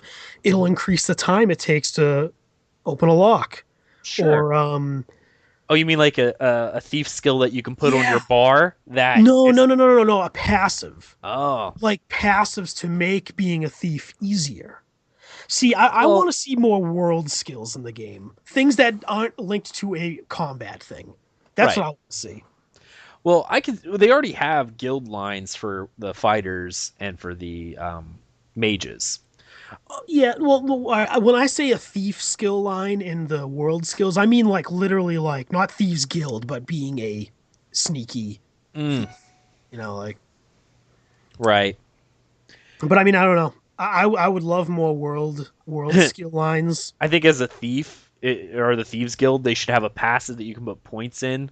That the higher that requires a certain level in the thieves guild that you get more gold drop. Like your first tier is 5% more gold from monster slain, 10%, 15%. As you level up in the thieves guild. That would be awesome. Yeah, it doesn't even have to be that much, but it could just be a couple percent more gold drop because like you said, generally in the other games, you you had you made more money because you did the different radiant quest in Skyrim, and you stole money, you fetched it to a fence. It was that's what you did, and it earned a lot of money. Um, but yeah, I hope they do the justice system. I hope it's severe in penalties because I think MMOs nowadays are getting too. Oh, we don't want to penalize people too much. But how do you do it for the person who like is a really bad player and a bad thief who has no money and they Yeah. run out of money and get a fine? How do you like they can't pay the fine? How do you can't take away their ability to play their character for a time period in prison? Hmm. The only way they could do prison is if it made you lose skill points. Like that's essentially what happened when you slept off your skills in Skyrim. You lost experience in those lines because technically you it's kind of like not working out for a few weeks. You had to sleep it off so you got weaker. Would they allow us to de-level in our skill trees? Not our main level because I hate de-leveling there, but in our skill trees where it's like great, now I have to level up my two-handed sword again because I've been in prison for 2 weeks. Well, let's say you have everything maxed out and morphed all the way. Then what? I would imagine the same thing that happens with the vampire skill line. If you lose it, you get the points back, and when you regain it, you pick up where you were at. Mm. See, I don't know. It's gonna be. I'm very. I mean, this is if they even do a criminal justice system, and I'm very curious to see their take on it. I really want to know what they want to do Right. with it. Now, did you have anything specific you wanted? Well, other than like you said, Venture Zone should be on a roughly, depending on how long, and again, this depends on how long it takes for people to beat them. I mean, like, get all their gear, beat them. I think they should be difficult. I think they should be on a 6 to 9 month rotation, like a new one every 6 to 9 months. Maybe even earlier if they're easy. You know what I mean? But if it's a hard raid, 6 months for the casuals to get through it is maybe a little much. Maybe 4 to 6, somewhere in there. So I'm just gonna assume they're on a rotating schedule. Um, I want to see the Dark Brotherhood like bad, and at this time period they would have just been forming. So maybe a Moritong. Would they have just been forming? Yeah, they weren't official as a guild yet. There was a precursor to them. If I remember my lore correctly, there is a precursor, and I'm just trying to remember the time frame this happened. But the Dark Brotherhood was a spin-off of a group called the Moritong. Well, see, I thought the Morag Tong was a Morrowind only. Well, it is. It is now. Like, it is now, but the Dark Brotherhood spun off from them. Like, if you read the lore on them, they were the originals, and the Dark Brotherhood spun off for political, religious reasons. I forget what the reason was, but they spun off from the main group. The other things that I would really, really, really like to see is I would like to see some of the newer zones opened up. I would like to personally see Whiterun. The rest of Skyrim, yeah. No, Wait, not just the rest. Whiterun's not in the game? No. It ends at Riften and Iverstead? You can't go that far. I thought somebody was saying you can go as far as Iverstead. Maybe that's in the Rift. You might be able to go that far. But I'd like to see maybe one new zone added to each section. And in those they've got a ton of room to play with too. Much of the map is untapped. In particular, the two that I'm thinking of is I would like to see a new zone added for each of the factions.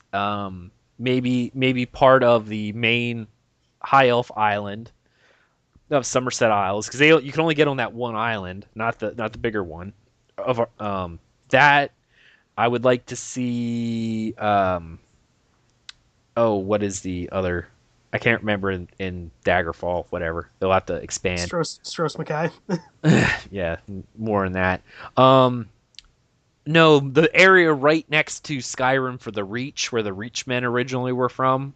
I don't think they went over that far yet, and I would like to see maybe Folkreath or Whiterun, but I would also like to see them expand Cyrodiil in a not a faction specific, but they only have that top section open. I would like to see them add PvE sections to Cyrodiil for the other areas, like open up the Clovian Highlands.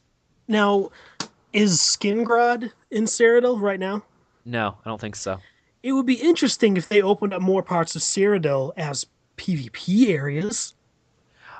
I see like a battleground type thing. Maybe. The problem is you wouldn't want to open up, like, you see the zone they picked now. It's not the same shape as the Cyrodiil. Oh no, this is like a perfect triangle. It is. But it cuts off a lot of the different areas because you're not going to want to add too many keeps because of... See, this is the one thing I hate is people are like, oh, well, it's not fair. These people have an advantage. Well, you know what? Whatever. But they made it so that all the keeps and everything are pretty much identical clones of themselves. So for competitive play, so no one can say, oh, they had better than me. I doubt they will ever add anything more to the Cyrodiil War. Well, I mean, like add the Skingrad section of the game as a separate battleground. Like say, do you want to join the fight for Skingrad 20 versus 20? Yeah, they might do something like that. That'd be interesting. Going on that, two things that I'd like to see open is the next thing is depending on. I don't think they can both go at the same time. Maybe they can. I want to see the liberation of the Imperial City. In which way? Either as a dungeon that is whoever controls enough of the keeps can go into, kind of like the Darkness Falls, which I assume that's what they're gonna do. Or if they let us liberate it completely, make it that we liberate the city, but the sewers are another adventure zone. You know what I mean? Like a high-end raid adventure zone.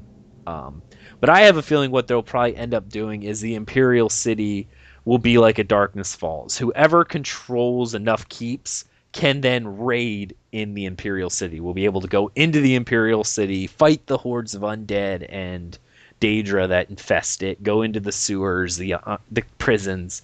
I have a feeling that's what they're doing, but I'd like to see them open up the Imperial City in one fashion or the other. Now, the only other thing I can think of, if they open it up that we actually liberate the city, that it's actually an inhabitable area, which would be kind of hard considering the rest of the place is at war, but it being like a city that you could go into, like in Oblivion, I would like to see the arena come back. 2v2, 1v1, 3v3, 5v5. I mean, that's perfect. The arena, yeah, because they had the arena in Oblivion. They did, and it was, you know, it's funny.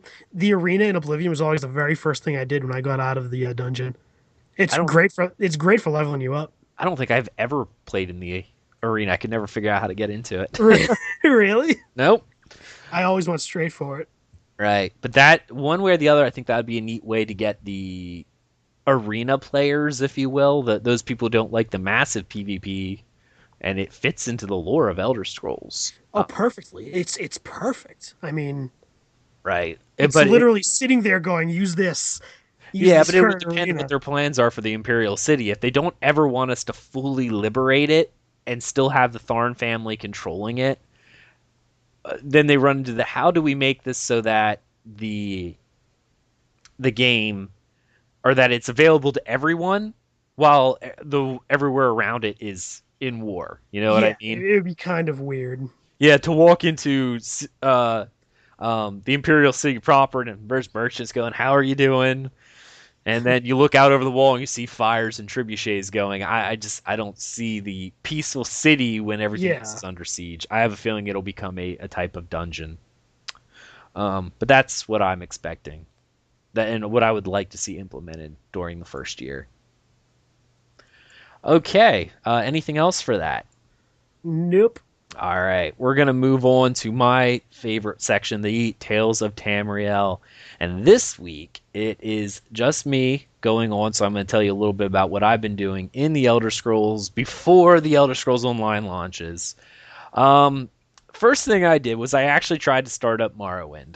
And I'm sorry. Oh, I enjoy Morrowind, but I had it heavily modded for graphics, and it crashed hard. I could not log in. None of my saves would work.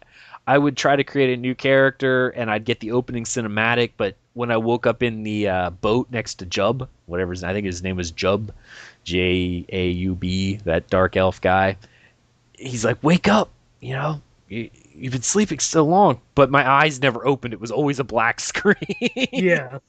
I had to literally remove the game, delete the add-on folders, everything in there, and reinstall the game from scratch. So I reinstalled it. It's back to its unmodded self, which is a shame because I had it looking very pretty. Like it was Oblivion level, at least high-end Oblivion level. It was gorgeous. So now I'm back to the old. It's hard going back to that. I did try to go through to Balmora. I picked up the one quest from the Blades agent, and I've never before been able to figure this out because you had to do some minor quests. You had to go join the guilds to make a name for yourself. So I did that, and of course the only guild thing I was really able to do, I did two guild missions to raise my Fighters Guild rank. One was the very first one where you there's this one lady right in Balmora who's having a rat problem, and you have to go clear out the rats. And it's funny because she's a pillow merchant, so she yells at you, "Don't touch my pillows."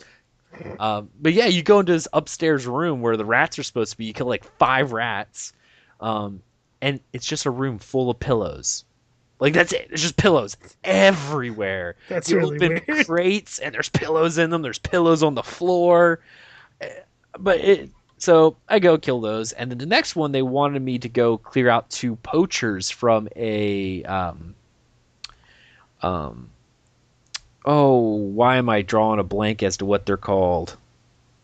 Oh, it's the egg farmers. They were stealing the eggs of these monsters in Morrowind that are kind of bred like cattle for their eggs, and I can't remember what the eggs are called now or what they're even called.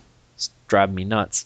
Um, that mine what I like most about Morrowind is the lighting. They didn't seem to have a lot of ambient lighting in the game originally. Like I have to mod my Skyrim to make it dark because there's just so much ambient lighting. It's never really dark out. But crawling through this cave, it is dark. I literally have to hold a torch half the time. Um, so I do manage to kill them, and I make my way back to Balmora, and I pick up the quest where I have to go and speak to this one guy. But the guy's like, you're gonna probably have to do a favor for him first. So I go down. He's in the Fighters Guild. He's just kind of hanging out down there like a lazy bum. And I talk to him, and he's like, "Yeah, I'll tell you about the Nerevarine, but first, and this is where I always never could figure it out. But first, I need you to get me a puzzle cube hidden within the Dwemer ruins to the north." When I first started playing this back in the day, I had no idea where the ruins were. I finally found them, and I do remember going into them at one point in time, but I could not find this puzzle cube. I was in there for probably 4 hours looking for this puzzle cube. And wouldn't you know it, the one section that you go into as you're walking in, there's a broken pathway that comes down around, and it whips around a corner, and you see this multi-tiered section of the Dwarven ruins. There's the bottom section with doors, and there's a top section that looked like a balcony. So there were multiple floors. I always went in the bottom and cleared all that out. I almost died several times because, unfortunately, there were Dwemer spirits haunting the area, and I had no silver weapons, so I pretty much just had to run from them. Because I generally always play the same type of class I always play, which is the Templar from Elder Scrolls Online is what I essentially play all the time. Can you only kill those spirits with silver weapons? Silver weapons are magic. Okay. Yeah, and I don't really do destruction magic. I generally do restoration. I make the Templar class, the righteous crusader that smites evil. So I have lots of turn undeads and that kind of stuff. Unfortunately, the turn undead wasn't working for them because they were too high of level for my low level of restoration. And I had no silver weapons, so I couldn't kill them. If anyone's not seen what the Dwemer actually look like, you should look up some of on like the unofficial Elder Scrolls pages, like the Dwemer spirits, so you can see them. They kind of remind me of stereotypical Persians from like the Babylonian era. That's what they look like. I think they're really neat, long black beards. Love it. So I've run my way through this, and I'm kind of at my wit's end here, going, I don't get it. I went through. There's even part of it that's sunken underwater that I've never found before. I'm like, this is obviously where the puzzle cube must be. I've never been here before. I'm crawling under the water, and I get to the other side. It's a dead end. I'm like, run! Was the whole place big? Like, was it really big? Oh, it was massive. It is big, and there's so many turns and twists and turns, and you go one way, it opens up further. I opened up this one room where I walked in, and there's all these metal grates, just like, what the Dwemer were apt to have, but they build it over a volcano, because of course you're on Vardenfall, the island of Vardenfall, which is nothing but a giant volcano, which, by the way, that's one of the things I was hoping would be implemented, is Vardenfall, because I want to explore that again. Mm-hmm. So I'm running around, and the bridges is broken. You have to jump, and it's very hard to do, to the other side and try not to fall in the lava and die. I managed to get across through a combination of chugging every potion I had and restoration magic anytime I got too close to the lava. And I made it across. I'm like, oh, this obviously must be where the puzzle cube is. I go in, and there's this observatorium. It's not lit up, and I'm trying to figure... I'm like, well, obviously, to find the puzzle cube, I must have to activate this observatorium somehow. And of course, there's bandits all throughout this section because the ghosts are only in the one section of this dwarven ruin, where I guess their home section was. The other section is actually filled with nothing but bandits. So I'm trying to make my way through. I get to the observatory, I kill a bandit chief, and I'm like, oh, maybe he has it on his body. Nope, no puzzle cube. Okay, maybe he has a key or something, so I can activate this observatorium so I can see the stars, which, if you played Skyrim, Oblivion, I don't know about Oblivion, but some of the Redguard, the Dwemer always studied the stars. It's what they did. So I'm like, well, maybe there's, in Skyrim, this is where they hit an Elder Scroll. They tried to focus the Elder Scroll through one of their machines. So I'm like, maybe there's a puzzle cube in here. Nope. Couldn't figure out how to get it started. I was wall jumping. I was doing all sorts of stuff trying to figure out if there's a lever, there's a switch, there's a key, there's something to get this stargazing thing working. Nope. I am so frustrated at this point in time. I'm sick of it. I'm like, you know what? Forget it. I'm just leaving. I'll come back later. I'm going to go explore to the north. I want to go see the Ashlanders and the Ghost Gate, the Ghost Fence. I'll be back. As I'm walking out, I get to that one section again, that first section, right where you see the bi-levels. And I go to walk back up the ramp to go back out to where the main gate is, and I look off to my right. Huh, I'd never noticed that before. There was fallen debris that formed a type of staircase or ladder that led up to the second level. I always thought the only way you got to the second level was via the first level. They all connect, but I never got up that far. Or at least I thought I did, but apparently I didn't. The second level I got to in the bottom part was just an overlying balcony into the basement section. I open the first door. There's two small rooms. I open a chest. There's the puzzle key. 11 years later, I finally find the puzzle key. I was like, are you serious? All this time, I could not find this one little pile of rubble off to the one side that I could have walked up to and got right up. It was... The bottom section is, like, in depth, and, like, there's a locked area, because when you go back and hand the puzzle key in, he's like, oh, good, we're done. I'll tell you about the Nerevarine. Oh, but if you ever decide to return to those ruins, here's a key. It might unlock something. That same door I can never open 900 times before. That's what it unlocks. I did resolve myself to go back there at some point when I had a silver weapon, because that key unlocks a door at the bottom of their living quarters, which is just full of spirits. So I'm not going in there until I have a silver weapon. So I'm like, oh, great. But all this time, it was literally, like, the bottom section is expansive. The top section is 2 rooms, and there's the puzzle key. I mean, I killed one bandit, and that was it. I could not believe it. It was insane. So, I return the puzzle key. I go and sleep, and I get attacked by Dark Brotherhood. Yeah.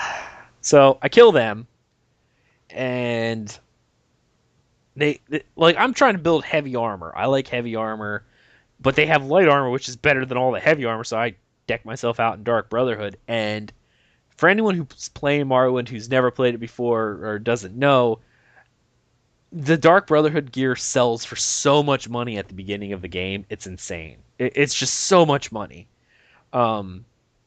So I actually tried to farm it the best I could by repeatedly going to sleep, because until you finish that quest, which actually is, I think, the breadcrumb quest that leads you to Tribunal, that's all you get. Like, they will just keep attacking you until you make your way to Mournhold to start the Tribunal expansion pack. But I just kept trying to farm it. I just kept falling asleep, sleep 24 hours. Nope, no attack. Sleep 24 hours. Oh, no attack. Sleep. Got interrupted. Attack. Kill them and then sell all their stuff because I needed money. That's actually where I ended my Morrowind playthrough. Actually, that was a story that happened right before my Morrowind crash. I haven't went back since then because I was doing it all in the modded, pretty graphics, and I was upset that I didn't get to go back. I did get a chance to play a little bit of Skyrim this week as well. In Skyrim, I really didn't do too much. The biggest thing that I did was I was messing around in my house in Falkreath, and the first thing I do when I have a house like that is I try to clear out. Like I like to clear out the area surrounding my house. So I noticed that there's some black markers on my map going, oh, I haven't cleared them yet. One of them was just a small old ruined fort right next to my house. There were some bandits close by, so I took those out. And Lydia and I and my Atronach Hottie made my way in, and there was a Spriggan matron mother in there, and I think I died like 3 times to this thing. Because I just hit level 30. So after hitting level 30, the monsters start to change. The game was just starting to get a little easier for me on Legendary, and I flipped 30, and now the new monsters are showing up. Because after a certain level, like, monsters won't show up unless they're scripted monsters until you hit a certain level. If I went into this cave 5 levels ago, it would have just been a Spriggan.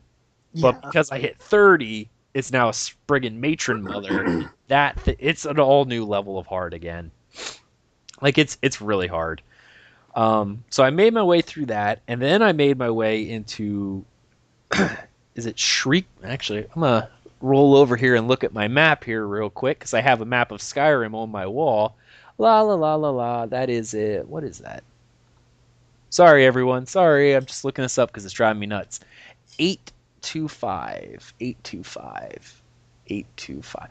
825 is North Shriekwind Basin. There we go. That's where I started. And this place is where I entered at a halfway point between north and south. When I entered, I have a choice of going either up, because I don't know if anyone's ever been in here. I'm sure everyone has. But when you walk in, there's this large circular room, okay? And there's staircases going up and down. Like, it literally is just going up and down in a circle around this center circle. And in the center circle, there's a beam of light sitting there. And there's skeletons all along this. It almost looks like an arena, if you will, when you go in. But I decided to go up. The problem is, if you go up, there is a master vampire at the top of it. And he was wrecking my day. I actually had to trap him. I literally drug him down into the room right before I got up to him. There's a lever I can pull to shut a gate. So I trapped Lydia and him inside there. Sorry, Lydia, but he was wrecking my day. So I pulled the lever and trapped them and like summoned Hottie, summoned Lydia. And I went on the other side and pulled the lever down. And I'm sitting there and watching them fight. And then when one of them, when Hottie dies, I open the lever, cast Hottie again. My Atronach, close the lever, sit back there. I know I'm a total pansy, but I can't get close. When he got around half health, that's when I opened the lever and charged in with my sword and started hacking at him. And we were able to finally get him down. This is like 3 or 4 attempts, but I don't know it yet, and I may be wrong on this, but if it's possible, Lydia definitely contracted vampirism. I don't know if followers can. I know NPCs can if they're attacked, and they can actually be turned into vampires. They can contract it if they're attacked, and yes, that was kind of rough because if she didn't, I don't know how she got away with it because she was in there getting that blood drain, and I'm sure she has it. So in a couple days, we may find out if she if she has vampirism. All right. So after killing him, I actually got the cleared, but I knew I wasn't done yet. So I started heading down and fighting my way through some skeletons. The bottom of the place has a vampire mistwalker. Oh my goodness, this thing was pretty tough too, because it's a caster, but it can actually make itself go invisible. So we're fighting this thing. I'm like, yeah, I'm gonna kill it. And all of a sudden she goes, no, you're not gonna get me. And invisible, and runs off. I'm like, oh, you gotta kid. She ran off so far. We spent the next 20 minutes. I'm like, which way did she go? I went down into her lair and I found the exit and I still didn't see her. I'm like, great. This is where she was sitting, because this is where I, found her when she attacked me. She's not there. I started going all the way to the north. I got all the way to the other side and I didn't find her. I didn't know what happened to her. As I went back down, she was hiding in the one section, that middle section that I said I went into, where I had the choice to go north or south. She was hiding behind that wall, and at full health too. Like, she's still invisible, but at full health. As soon as I walked around the corner, she started killed me. So I reloaded my game, and I went back in there, and I didn't let her get away this time. I mean, I went nuts. I loaded my weapons with poison. I made sure she died. Like, paralyzing poison. It was everything. As soon as she got low, escape key, paralyzing point, whack, and she fell over paralyzed, and we just whittled her down. Because the amount of time it took me to find her, she had regained to full health again. So that was my Skyrim adventure. Clearing that out, I made my way back to the house, unloaded all my junk, and I got attacked by bandits because they were right outside my house in Falkreath. So I had to kill them. Looted them naked, of course, and then I picked up their dead bodies and just kind of threw them down over the hill. I didn't want them in front of my house. That lowers property value, so I threw them out back. And that was my Elder Scrolls play for this week. I'm excited to have Thais back next week, and Crabby will be streaming, so we'll be able to have... Everyone should have Tales next week, because it'll be the launch of Elder Scrolls Online. So, let us move on. This next section... You know what? I'm actually going to skip the next section, because this is normally thematic reading from the Book of Elder Scrolls, but this is kind of Thais' favorite thing to do. So I think I'm going to save this book for next week, because I don't think I really don't think I want to read all the way through it, and she does a much better job than I do. So yeah. Well, thanks a lot, Crabby. No, she does, yeah. Yeah, she does. I don't want to hear you read that book. So I'm gonna save this book for next week, and we're gonna have her when she's back home from her Dark Brotherhood mission, and we'll have her read her book. So that's gonna come on to the next spot, which is our community spotlight. The website I've chosen to spotlight this week is actually tamrieljournal.com. I actually introduced this one to Crabby just before the show, and they are a news site. They do all news, and they actually have a bunch of guides and stuff like that. So this is kind of a... I don't want to say like just a news site. This is specifically, they like to do guides. They like to do, like, they have a... Guys. It's a very professional looking website. It has a lot of information. Like the layout of the site is gorgeous. I love the way it looks. They did really good. They did really, really good. The two people who are doing it, I'm gonna try to pronounce their name, is Halmer and Anarion. They are both web developers, actually. So they have a gorgeous site.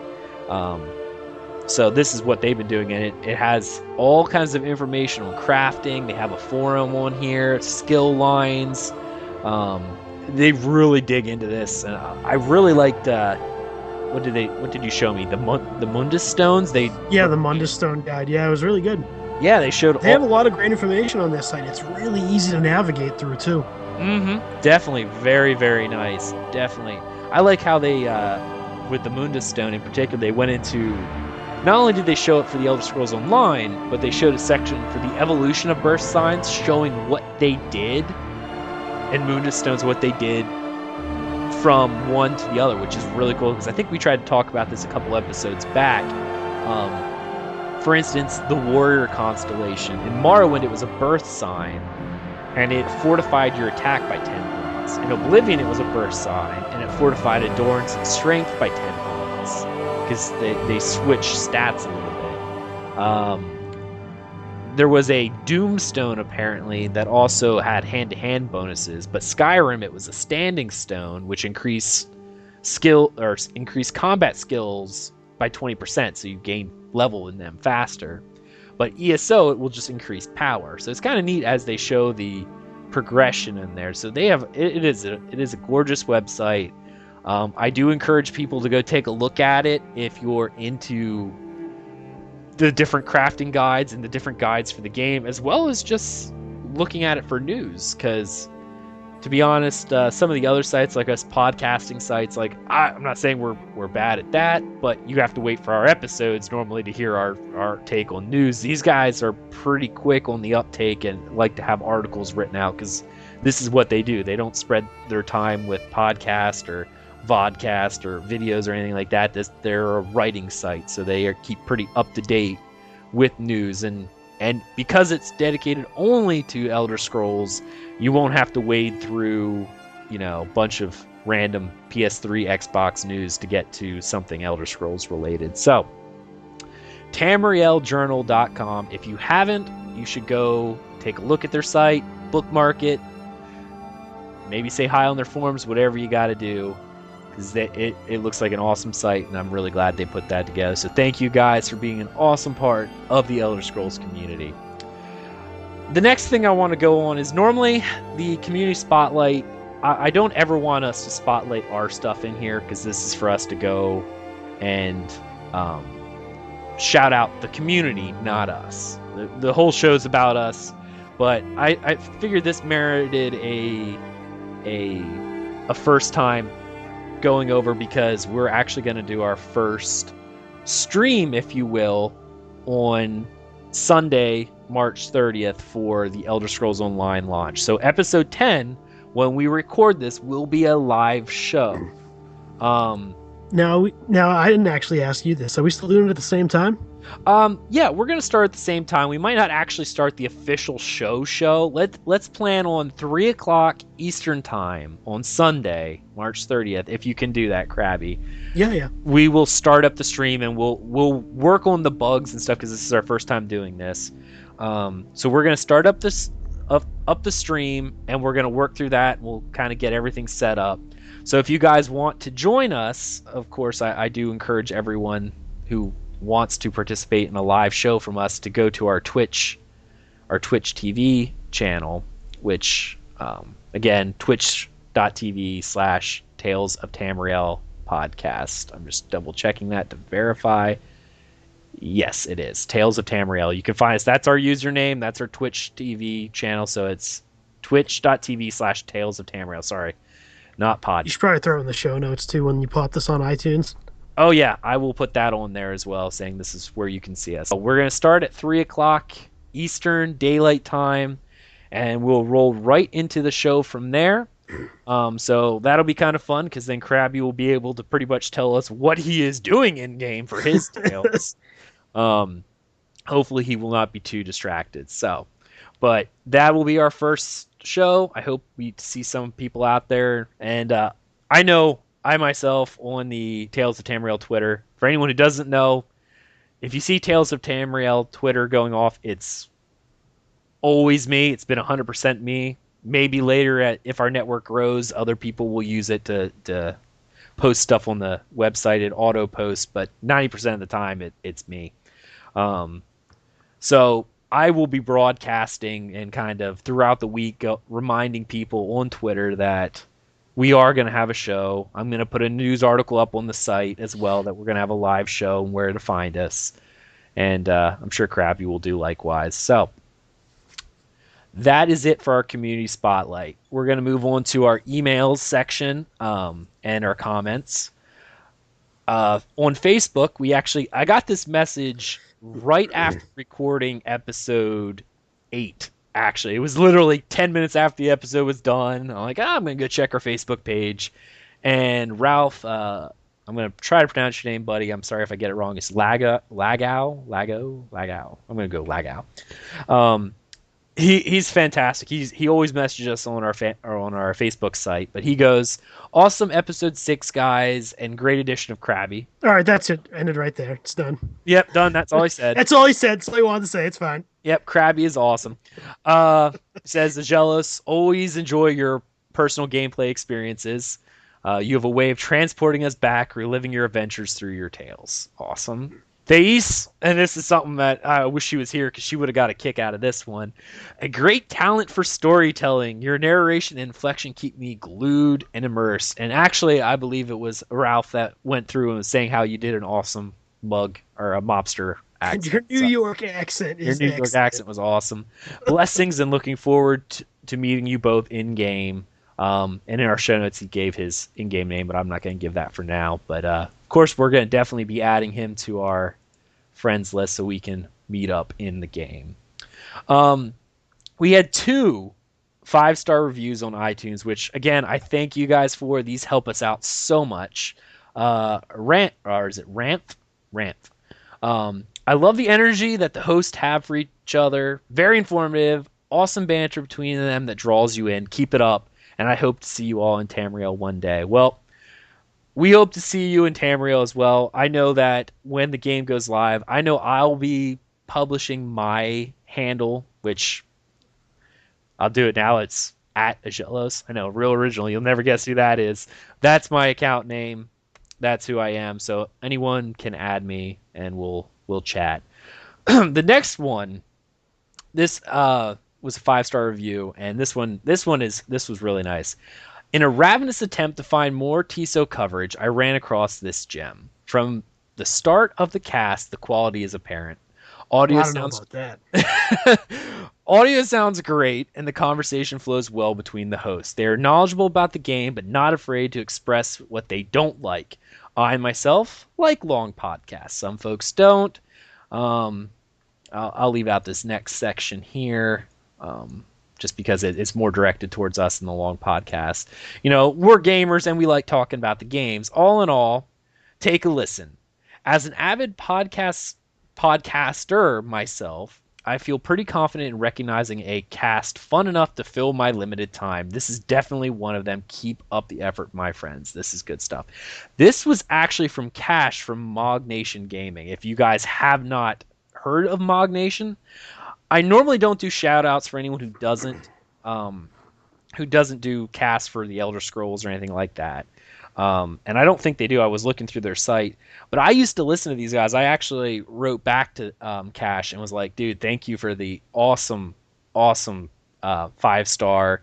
And I've listened to these guys back for Guild Wars 2 when they were. Oh yeah, I used to listen to them for Guild Wars 2. Oh, that's so funny. I didn't read this review before the show, so I didn't know that was actually Cash. Yep, from Mog Nation. That's awesome. Yep, Mog Nation. He's a super nice guy. He is. And they have a very professional, in my opinion, they do a lot of podcasts. They do a WildStar podcast. They do it looked like they do a Smite kind of show for the Smite MOBA and a few others. They're a big multi-gaming group. And to get such high praise from these guys who are way better at this than us, I gotta say, this meant a lot to us.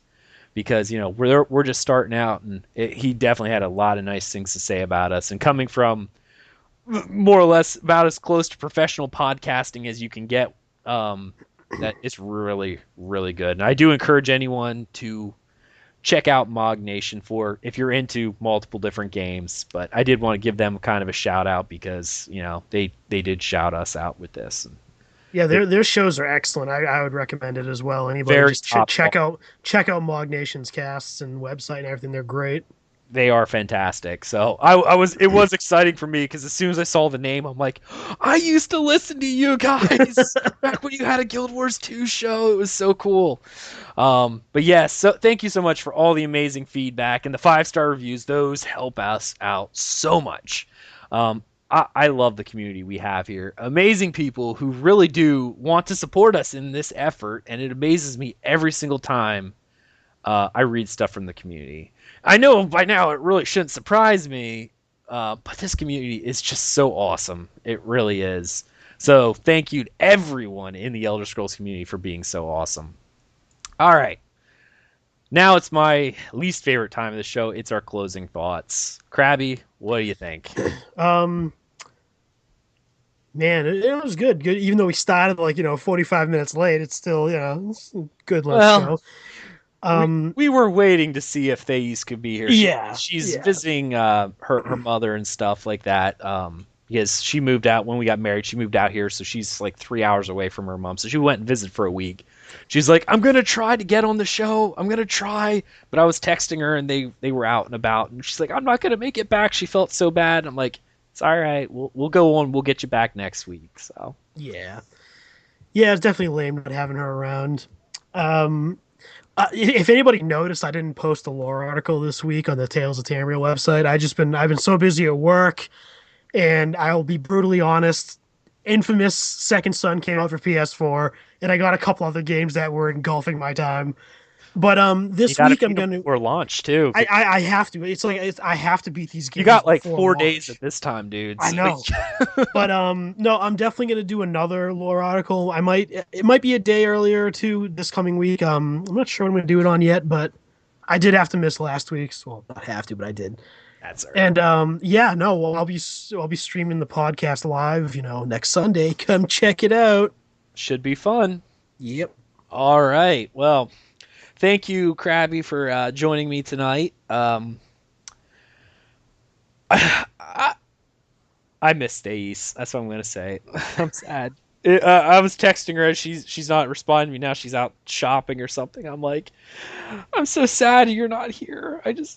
Something just doesn't feel right. So, anyway, other than the fact that I'm missing my wife and she's out, killing helpless people. I can't listen to this idiot from Boston for much longer. It balances out. But yeah, I'm just so excited for dude. Next week at this point in time, we'll have already been playing for 7 days. 10 hours at this point. At this point, whatever. 11 hours. We'll be playing. It's not even 7 days anymore. It's just so close, and we will be playing the Elder Scrolls Online. I am literally giddy over here, so I'm excited for that. But that's my main thing. I will be doing a lot of Elder Scrolls Online. But for my Tales section, I wanted to let people know that I'm actually still going to go back and I'm going to try to bring in at least one of the single-player games every week, or at least every other week for a little bit. So those Tales are definitely not going to end, because I still enjoy playing Skyrim and Morrowind, and to a lesser extent Oblivion. So I'll be bringing them in, and plus I still got to beat that game, everything on Legendary, and I'm nowhere near close. So there's plenty of content to still be had in my Skyrim game at the very least. So that's it for this episode. I want to thank everyone for listening to this podcast. If you wish to help support the podcast, feel free to donate via the PayPal link on the website. If you wish to contact us with any questions, comments, criticisms, our website for the show is talesoftamriel.com, or you can email the show at podcast@talesoftamriel.com. You can follow the show on Twitter at Tales of Tamriel, or on Facebook at facebook.com/Tales of Tamriel podcast. Also, feel free to rate and subscribe to us via iTunes. Can't stress enough, that helps a lot. Thank you so much for listening, and we hope you enjoyed this episode of Tales of Tamriel. Have a good evening, and we'll see you in ESO next week! Yeah! Bye.